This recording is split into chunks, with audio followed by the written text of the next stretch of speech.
Aujourd'hui, on va se faire un petit tuto. On va récupérer, on va sauver, on va dire, des vieux câbles USB. Voilà, je vous en montre. Voilà. On a souvent des vieux câbles USB comme ça, qui mesurent 1 mètre, 80, 60, peu importe. Et où on a une extrémité qui est cassée. Par exemple, à celui-là, c'est le femelle qui est parti. Et là, il me reste le mâle et il me reste le cordon. Ensuite, on a celui-là, c'est pareil. Il mesure, putain, celui-là, il mesure 1,50 m. Je vous montre. Regardez ça. Regardez-moi ça. Il mesure plus d'1,50 m celui-là. Bref, celui-là, c'est pareil. Donc, j'ai le mâle et j'ai pas le femelle. Et le femelle, il s'est cassé à l'endroit où il n'y a pas la ferrite. Parce que si vous avez des vieux câbles USB où vous avez la ferrite au bout, c'est que mieux. Hein, c'est l'antiparasitaire, c'est que mieux. Hein. Bon, si vous n'avez pas, c'est pas grave. Hein. Bon. Alors, moi, qu'est-ce que je vais faire? Je vous explique. J'en ai plein de câbles USB, mais ils sont trop longs. Et bien souvent, j'ai besoin de petits câbles. 35 cm, 30, j'ai même besoin de 20 cm, bien souvent. Et quand vous avez tout ça, ça traîne, c'est pas joli, ça vous encombre, etc. Avec un petit câble, franchement, vous le branchez, vous mettez votre clé USB, c'est nickel. Si vous avez des ordinateurs portables, et quand les USB sont rapprochés, vous avez remarqué que des fois, on ne peut pas mettre 2 ou 3 clés USB l'une à côté de l'autre, elles ne rentrent pas, il n'y a pas de place. Alors avec des petits câbles comme ça, là, hein, eh bien, là, ça passe, les clés USB. Et à l'autre bout, vous mettez ce que vous avez envie de mettre. Une clé Bluetooth, une clé Wi-Fi, une clé USB, un disque dur, ce que vous voulez. Alors donc, avoir des petits câbles, c'est intéressant. Alors le but de ma vidéo aujourd'hui, je vais me fabriquer des petits câbles qui vont faire entre 20 et 30 cm. J'en ai besoin de 3 ou 4 à peu près. Voilà. Alors, je vais vous montrer. J'ai commencé à préparer un peu le travail. Je vous montre un peu ce que j'ai. Alors, j'ai acheté déjà sur Internet des fiches à souder, comme ceci. Ça, c'est des femelles.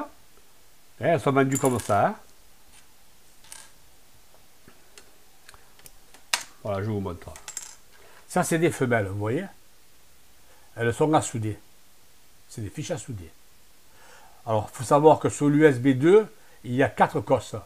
Sur l'USB 3, il y a 5 cosses. Bon, là, on va faire du USB 2. OK? Et là, vous avez les caches, le mâle et le femelle.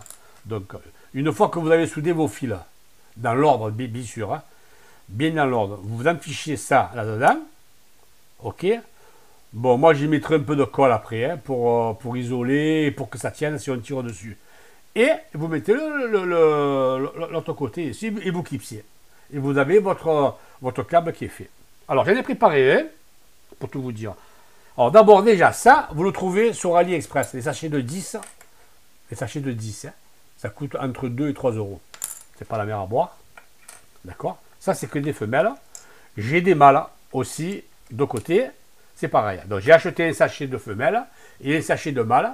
Je vous explique pourquoi. Parce qu'il me reste des câbles aussi. Vous voyez, il me reste des câbles où j'ai pas de fiche au bout. Et comme j'ai besoin de plusieurs de 20 cm à 30 cm, qu'est-ce que je vais faire? Ben, je vais le débiter, ce câble. Je vais couper des morceaux et je vais les faire en série. Voilà, je vais le fabriquer moi-même. Alors, là, pour vous donner un exemple, celui-là, j'ai le mâle déjà qui est moulé, qui marche. Donc, je l'ai testé au Matrix. OK? Et les fils ne sont pas coupés et ça fonctionne. Donc là, je vais souder un femelle. Je vais souder une femelle. Alors, comment je fais pour souder le femelle? Comment je vais faire pour savoir si celui-ci appartient à lui, si celui-ci appartient à lui? Je ne vais pas me casser la tête. Je prends le femelle, je vous explique hein, la technique. Je prends le femelle, je le rentre dans le mâle. D'accord? Et là, je sais que la fiche correspond à un fil. J'ai plus qu'à prendre mon Matrix, à mesurer celui-ci, à quel fil il correspond. S'il correspond au rouge, eh bien, je vais souder le rouge. Si le deuxième il correspond au bleu, eh bien, je vais souder le bleu, etc., etc. Au moins, je suis sûr de ne pas me tromper. Ça, c'est ma technique à moi. Il y en a que j'ai vu des vidéos sur YouTube. Ils ne se cassent pas la tête, ils prennent ça, ils mesurent, ils repèrent les cosses à l'intérieur. Bon, moi je vais travailler comme ça. D'abord parce que c'est plus gros, ça tient. Et le fer à souder, hein, il ne chauffe pas à 300-400 degrés. Hein. Vous mettez du 60 degrés, ça suffit largement. Hein. 60 watts, pardon. 60 watts, ça suffit largement. Hein. Voilà.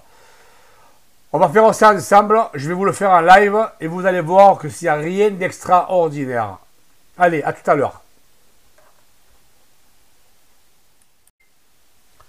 Voilà, j'ai un peu préparé donc l'établi, on va dire, parce que c'est mon bureau. Hein. Donc j'ai mis mon petit étau, il va bien me servir.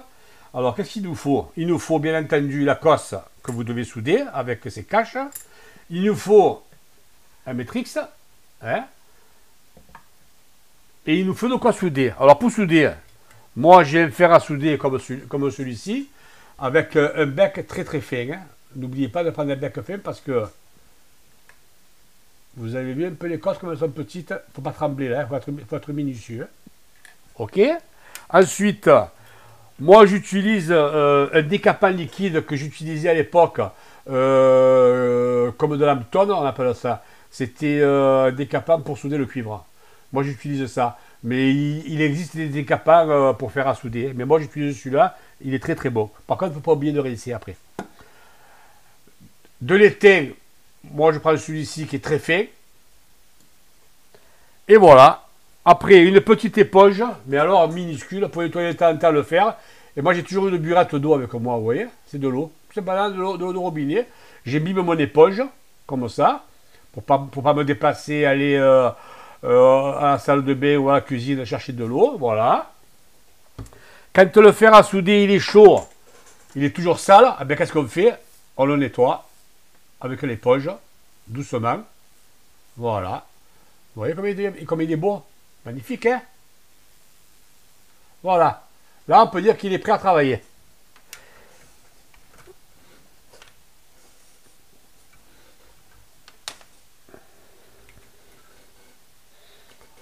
Donc, comme je vous ai expliqué tout à l'heure, j'en fiche le femelle dans le mâle. On est d'accord? Ok. Ensuite, je prends ça, je le mets dans l'étau pour le tenir.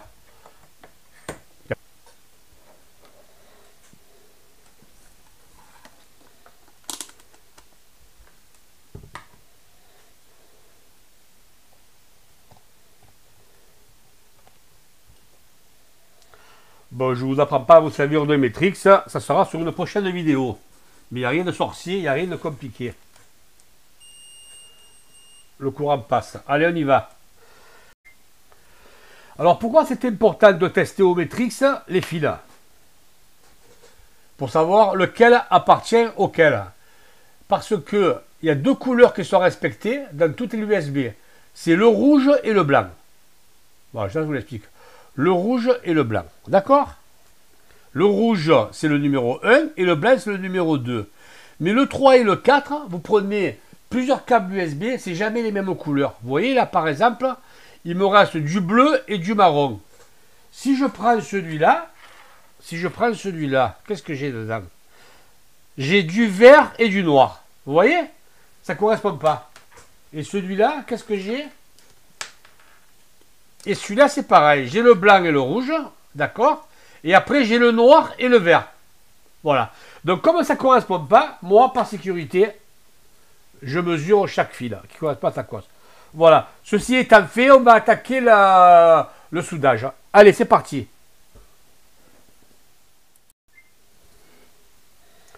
Alors, pour mes travaux, je mets un peu de...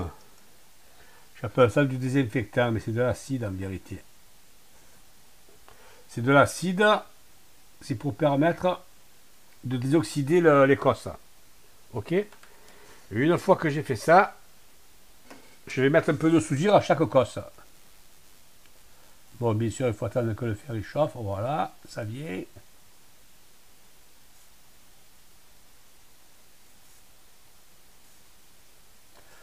Vous voyez, je mets une goutte de soudure à chaque cosse.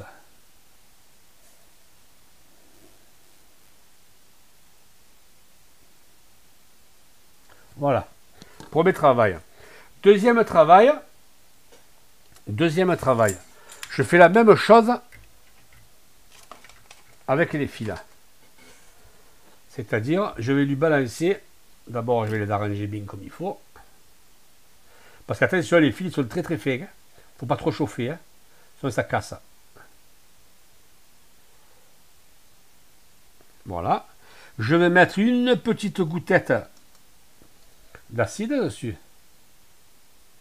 De Lambton. Hein. Lambton, c'est le terme plomberie. C'est une marque. À l'époque, on mettait Lambton. Voilà. Et une fois que c'est fait, normalement, je devrais les tamer. Il y en a qui le font, il y en a qui ne le font pas. Allez, je vais le faire. Tiens, je vais me faire plaisir.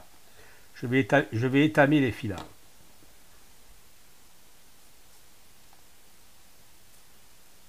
Qu'est-ce que ça veut dire étamer? Ça veut dire mettre une goutte de soudure sur chaque fil. Vous voyez? Voilà. Bon, je n'étais pas obligé, mais là je le fais. Allez, on y va. Donc maintenant, c'est là où ça devient minutieux. Je vais inverser, parce que comme je suis droitier, je vais inverser la prise.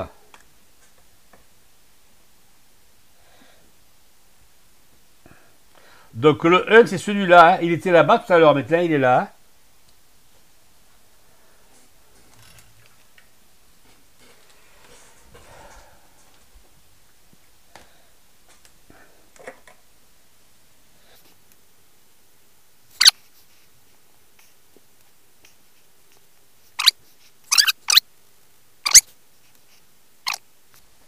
Premier travail, je débranche le fer. C'est pas bon de laisser le fer chauffer pour rien. Et quand vous avez fini, nettoyez la panne de suite, qui est encore chaud. Vous voyez? Il faut laisser une panne bien propre pour les prochaines. Voilà.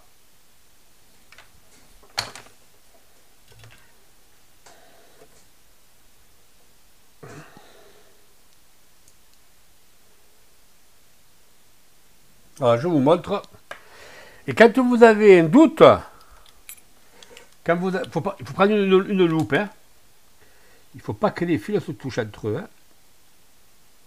Il ne faut avoir aucun doute. Sinon, vous faites griller votre clé USB. Voilà, moi je regarde à la loupe, après je vous approche à la caméra.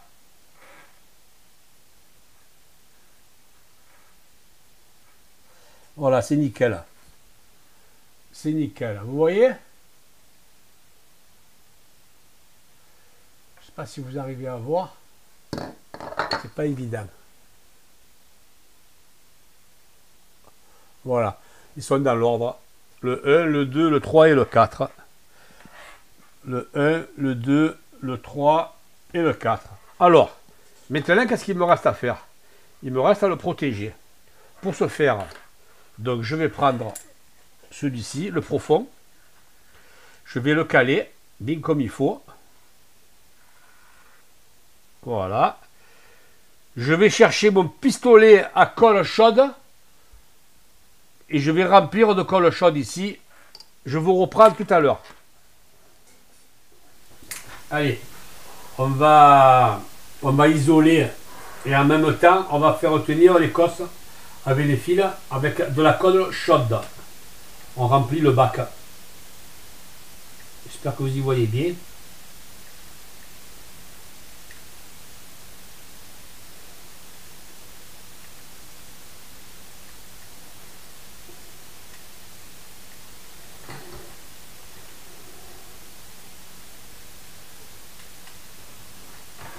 Voilà, pas trop en mettre, pas que ça déborde. Hein.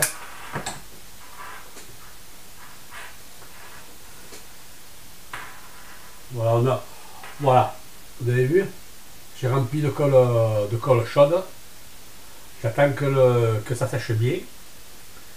Et ensuite, je mets mon capuchon. Et c'est terminé.